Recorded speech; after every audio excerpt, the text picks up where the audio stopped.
E pessoal, beleza? Aqui é o Eric e o vídeo de hoje já vai ser um pouco mais aprofundado do que os outros.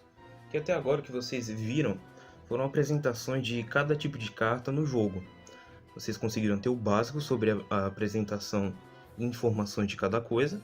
Então agora vocês vão começar a ver as primeiras informações sobre como conseguir duelar. Então após esse vídeo vocês já vão poder ter o primeiro duelo de vocês, tanto casualmente quanto já para poder treinar, tudo bem? Então peço para que prestem bastante atenção e é um vídeo também que sempre que vocês reverem ele, vocês vão aprender alguma coisa nova. E lembrando que vocês podem fazer qualquer pergunta aí nos comentários, que eu vou estar ajudando com qualquer questão, beleza? E desde já agradeço a atenção e apoio de vocês. Então bora lá. Sobre os duelos, o que jogamos é uma partida dividida em 3 duelos. E ganha quem conseguir vencer 2 duelos deles. Se acabar em empate, vai para uma melhor de 3.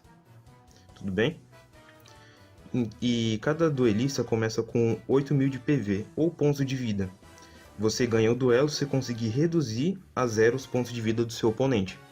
Mas há outras formas de ganhar além dessa, como ganha se seu oponente não conseguir comprar cartas do deck, que é do deck adicional, do deck principal. Isso se dá por conta de alguns efeitos de cartas que pedem para que você puxe outras cartas para sua mão, cartas que aí te ajudam a comprar as cartas aqui do deck principal. E se em alguma hora você ou seu oponente não tiver mais cartas aqui, automaticamente a pessoa perde na hora que tentar comprar uma carta. Tudo bem? E também há um outro jeito que é por efeitos de outras cartas. Como assim? Eu tenho aqui o exemplo mais conhecido, que é do o monstro mais forte do jogo, o Exódia. Se você tiver 5 partes dele na mão ao mesmo tempo, o efeito dele se ativa automaticamente e você ganha o duelo. Tudo bem? Mas fora isso, o que precisamos ter em mente e sobre o que temos em mãos para começar um duelo são alguns itens que, bom, alguns são necessários e outros nem tanto. Mas eu vou apresentar aqui para vocês. O próprio deck em si, né, para que possamos jogar com a estratégia que quisermos. O extra deck, caso o seu deck precise. Deck auxiliar, que isso eu já vou explicar um pouquinho mais à frente. Um caderninho para que você possa fazer anotações sobre o duelo, ou uma calculadora para anotar os pontos de vida do seu oponente. Caneta, lápis ou borracha. Dado de 6 lados, para que vocês possam ou começar o duelo, ou vocês usem como uma unidade de contador, porque você pode colocar em cima para ser um contador somente, ou você pode também usar a numeração do dado caso necessite pelo efeito de alguma carta. Tokens, para que você possa também utilizar efeito de outras cartas que peçam tokens. Field Center, para que você possa demarcar o campo. Se você não tiver a Playmat, que é esse pano aqui embaixo, você vai poder colocar o Field Center aqui, e assim, desse lado e desse, já vão ter ideia que é a Extra Monster Zone, tudo bem? Deck Box, para que você possa locomover suas cartas com segurança. E uma moeda também, para que, caso você não tenha um dado, ou o seu oponente também não, você possa usar a moeda para determinar quem vai começar o jogo ou não. Tendo em vista os itens que você possa ter para o duelo, vamos começar então com o primeiro passo, que são dentre eles 4 para então começarmos o duelo. Vamos embaralhar o nosso deck, o oponente vai fazer o mesmo, e então concedemos o nosso deck a ele e ele vai fazer o mesmo também. Então vamos cortar, pegar metade do deck e colocar em cima. Lembre-se que toda ação com um deck, tanto seu quanto do seu oponente, você deve fazer em cima da mesa, para que seja uma ação justa. Não só justa, como honesta. Então, por favor, sejam sempre honestos com vocês e o seu oponente. Por favor. Mas também uma informação adicional que eu queria dar para vocês é que sempre estejam atentos à atualização de informações de regras da Konami. Porque o momento que eu estou gravando esse vídeo, infelizmente a gente ainda está vivendo uma pandemia. Então, para que houvesse uma flexibilização Nos duelos, a Konami alterou um pouco essa parte que eu acabei de ensinar a vocês. Mas por favor, não deixem de lado a informação que eu fiz alguns segundos atrás. Tudo bem? Quando tudo voltar ao normal, aí sim vamos poder voltar a cortar o deck, embaralhar daquela forma. Mas com essa mudança, o que acontece? Nós vamos ainda assim embaralhar nosso deck, só que nós mesmos vamos cortar, não vamos precisar ceder ao oponente. E vamos sempre fazer isso da forma mais honesta e correta possível. Aqui em cima da mesa, o oponente vai estar vendo. E se ele não ficou satisfeito com alguma coisa, ele vai solicitar que você faça isso de novo, de embaralhar e então cortar. E isso pode ser solicitado até no máximo 3 vezes, tudo bem? E lembrando, coloquem o deck de vocês, tanto o principal quanto o adicional, na área correta. O deck aqui, o principal, e o adicional aqui, se o seu deck necessitar dele. E de face para baixo, por quê? Porque se eu colocasse meu deck com a face virada para cima, o adicional, né? Ou até mesmo o principal, isso já mostraria para o oponente com uma carta somente o tipo de estratégia que eu estaria usando. Então ele já estaria pensando em algum contra-ataque ou alguma coisa do tipo, tudo bem? Tanto você quanto ele vai fazer isso. E agora sobre os decks auxiliares, o que acontece? Ele é composto de 15 cartas. E ele serve para que, por exemplo, você perdeu o primeiro duelo na partida e você conhece agora a estratégia do oponente e quer trocar alguma carta daqui do deck principal com alguma do deck auxiliar. Para isso, o que acontece? Assim que acaba o primeiro duelo e antes de começar o próximo, nós vamos poder trocar uma carta daqui com alguma carta daqui, tudo bem? Mas sempre fiquem atentos que antes do duelo começar, depois que cumprimentarmos o nosso oponente, depois que desejarmos boa sorte, nós vamos confirmar para ele que temos 15 cartas no nosso side deck, tudo bem? Não se esqueçam que os tokens ficam aqui, mas você pode deixar aqui virado para cima ou juntamente com o seu side deck. E você só irá mostrar que tem tokens lá para a utilização posterior sobre algum efeito ou alguma coisa do tipo, tudo bem? E cuidado para não misturarem. Essa troca de cartas acontece dessa forma como eu expliquei, só que há um detalhe. Se você estiver trocando uma carta do seu deck que tenha 40, que tenha 45, com uma das cartas que seja do deck auxiliar que é formado por 15, você deve manter 15 cartas aqui e o número original de cartas no seu deck principal, para que assim o oponente não pense que você esteja roubando, ou você mesmo não se confunda e coloque cartas a mais daqui e ali.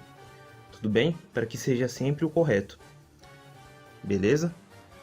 Nessa troca de cartas que vocês possam acabar fazendo entre o side e o deck principal, vocês devem de novo confirmar ao oponente de vocês o número de cartas que há aqui e aqui. Tudo bem? Para que não haja confusão, não haja nenhum desentendimento durante a partida, beleza? E por fim, para que o duelo comece, você e o seu oponente podem decidir quem é que vai escolher começar ou não, por meio do pedra, papel, tesoura, com os dados também, quem tirar a maior pontuação, ou com uma moeda de 2 faces que eu tinha apresentado para vocês, beleza? A pessoa então que ganhar em alguma dessas modalidades, essas pequenas modalidades que eu apresentei agora, vai poder decidir se vai começar o duelo ou não. E se acontecer algum empate durante a partida, o que vai ocorrer? Vocês vão de novo tirar em uma dessas 3 categorias aqui, dessas modalidades. Pedra, papel, tesoura, os dados de 6 lados e a moedinha, tudo bem? Então, recapitulando, antes de começar um duelo, temos algumas ações que devemos tomar, como cumprimentar o nosso oponente, desejar boa sorte, confirmar o número de cartas no deck auxiliar e no deck principal. Cada um vai embaralhar o seu próprio deck. para então cortar, posicionar tanto o seu deck quanto o deck adicional, se houver, nas áreas corretas. Então decidir quem vai começar por meio do pedra, papel, tesoura, o lançamento de dados ou a moedinha, vocês escolhem, tudo bem? Independente de quem comece, cada um vai puxar 5 cartas do topo do deck. E essa vai ser a sua mão inicial, que você vai usar para jogar. Tudo bem? Agora sobre as outras informações. Sempre manter o deck voltado para baixo, porque se você colocar com a face para cima, você vai estar entregando um pouco da sua estratégia ao oponente. Sobre os decks auxiliares, no máximo 15 cartas, e você vai poder trocar com o seu deck principal para adaptar sua estratégia com a do oponente e tentar vencer, mas isso ocorre no final de um duelo e antes do começo do outro, tudo bem? E sempre mantendo o número de cartas que cada um tinha. Se o seu deck tinha 40 cartas, mantenha 40 cartas. Se o seu deck auxiliar tinha 13 cartas ou o máximo de 15, mantenha aquele número. Nunca coloque cartas a mais aqui e nem ali, para que não haja nenhuma confusão, tudo bem? Aqui, junto com o seu deck auxiliar na deck box, pode ir os seus tokens. Os tokens podem ser algum oficial ou de alguma outra imagem, mas tome cuidado para que não fuja das regras da Konami. E lembrando, sempre fique atento às atualizações de regras da Konami, porque no nosso momento de pandemia agora não vamos dar o nosso deck para o oponente cortar ou embaralhar. Nós mesmos vamos fazer isso, mas contanto que o oponente continue vendo, para que isso seja uma ação justa e honesta, tudo bem? E agora, indo para o tema principal do vídeo, iremos falar sobre o turno de cada duelista, onde é conduzido por 6 etapas. A não ser que seja a pessoa que está começando. Nesse caso, a pessoa começa direto na etapa 3, tudo bem? Enfim, a primeira é a fase de compra. Segunda, a fase de apoio. Terceira, a fase principal 1, ou MP1 em alguns lugares que vocês possivelmente vão ver. A quarta é a fase de batalha. Quinta, a fase principal 2. E a última é a fase final, tudo bem? Agora, sobre a fase de compra, é a primeira fase da vez de cada duelista. Mas como eu falei, se a pessoa estiver começando, ela vai direto para a etapa 3. E no começo da fase de compra, você simplesmente compra uma carta do topo do seu deck, tudo bem? Se não houver cartas, o duelista automaticamente perde, como eu expliquei para vocês. Agora sobre a fase de apoio, é aqui onde alguns cards podem ativar efeitos ou custos acontecem que devemos pagar, tudo bem? Aqui não é uma fase com grandes detalhes ou muito complexa, é mais onde devemos ver essa parte sobre os custos. E sobre esse assunto, isso vai ser melhor explicado em um vídeo com algumas regras a mais, que eu vou explicar sobre a fase de batalha e coisas para complementar os ensinamentos que eu vou estar passando aqui, tudo bem? Aqui também podemos ativar cartas de armadilhas que já estejam viradas para baixo e também magias rápidas que já estejam viradas para baixo ou magias rápidas da nossa mão, tudo bem?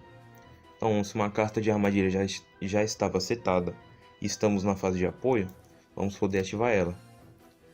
A mesma coisa para a carta de magia rápida, se ela já estiver setada, podemos ativá-la. Ou se ela já estiver na nossa mão, ou se comprarmos alguma, também já podemos ativar da nossa mão, tudo bem? E prosseguindo para a fase principal 1, aqui temos algumas ações a mais que podemos fazer. E é onde utilizamos a maior parte das nossas cartas, montamos nossa estratégia, vamos montar o nosso campo para que o oponente veja e lide com aquilo, tudo bem? E sobre as invocações, no nosso turno podemos fazer invocações normais, colocar um monstro com a face virada para baixo, invocação por virar, invocação especial, invocação por tributo. E dentre essas não há limite para invocação virar ou invocação especial na nossa vez, mas por meios padrões só podemos fazer uma invocação normal ou uma invocação por tributo ou colocar um monstro com a face virada para baixo, e isso aqui conta como uma invocação normal, tudo bem?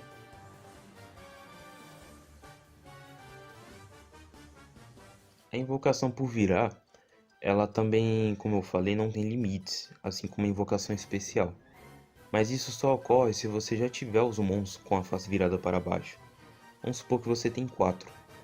E quando volta para sua vez, você vai poder colocá-los com a face virada para cima. E lembrando que monstros que estão com a face virada para baixo, eles mudam a posição de batalha deles, indo diretamente para o modo de ataque. Nunca que vamos poder, por meios normais, colocar um monstro em modo de defesa com a face virada para cima. Tanto na invocação normal, quanto na invocação por tributo. O que podemos fazer é uma invocação por tributo com a face virada para baixo. E isso leva à mudança de batalha.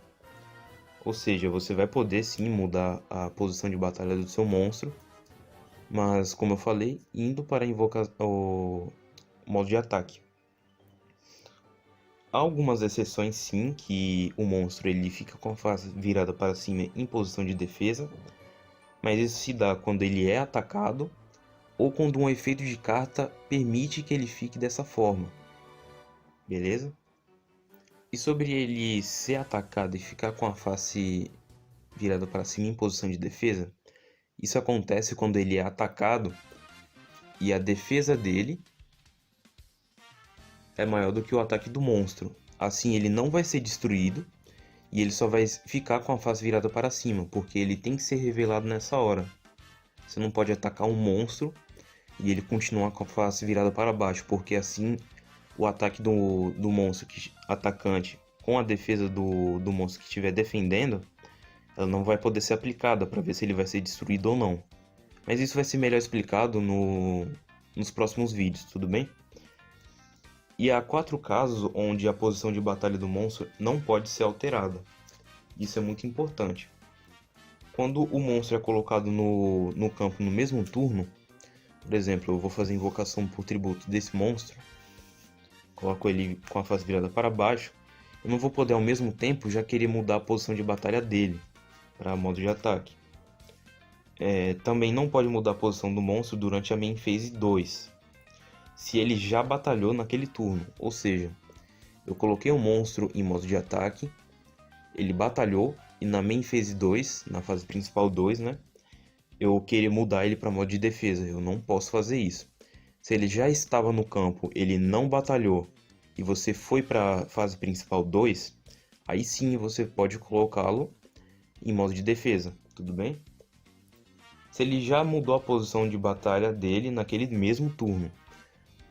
De novo, se eu coloquei ele aqui em modo de ataque nesse turno, no mesmo turno eu não posso colocá-lo em modo de defesa, só no próximo. Tudo bem? E também por algum efeito que restringe a mudança de posição de batalha. Vamos lá, se tiver algum efeito de magia, de armadilha ou até de algum outro monstro que restringe a ele mudar a posição de batalha, então ele, sei lá, se a carta estiver falando que ele vai continuar em posição de ataque, ele vai continuar desse jeito e não vai mudar. Se a carta fala que todos os monstros que entram no campo vai para modo de defesa, todos eles vão para modo de defesa, se ele tiver defesa. Ressalva para os monstros Link que não tem defesa, então esse tipo de carta não iria afetá-lo, tudo bem? A outra ação que eu falei para vocês seria de ativar um card ou efeito. Ativar um card e ativar seu efeito é diferente. Por exemplo, há armadilhas contínuas que quando eu as ativo, ou uma carta de magia contínua quando eu ativo, elas podem ter em seu efeito que ela é ativada e depois você pode ativar seu efeito. Então, no caso, você vai colocar com a face virada para cima e em algum outro momento você vai poder ativar seu efeito, tudo bem?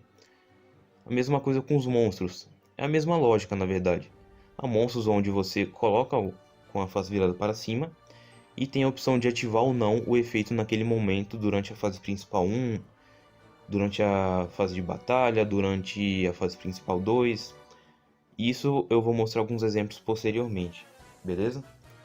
E não há também uma restrição, algum limite de ativação de efeitos por turno, a não ser que outra carta restrinja você de fazer aquilo.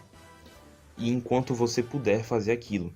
Há cartas onde você ativa ela e depois daquilo você não poder mais ativar outras magias, ativar outras armadilhas, o efeito de monstros. Isso vai depender especialmente do efeito que aquela carta está descrevendo. Por isso, prestem bastante atenção. E por último, na fase principal 1, você pode baixar tantas cartas quanto quiser de magia e armadilha, enquanto tiver espaço. Dentre esses 5 espaços, tudo bem? Você vai poder fazer isso nessa fase, colocar até 5 cartas viradas para cima, beleza? E pessoal, por enquanto é isso. Espero que tenham gostado. Qualquer dúvida, perguntem nos comentários. Agradeço de novo a atenção de vocês e até a próxima. Falou!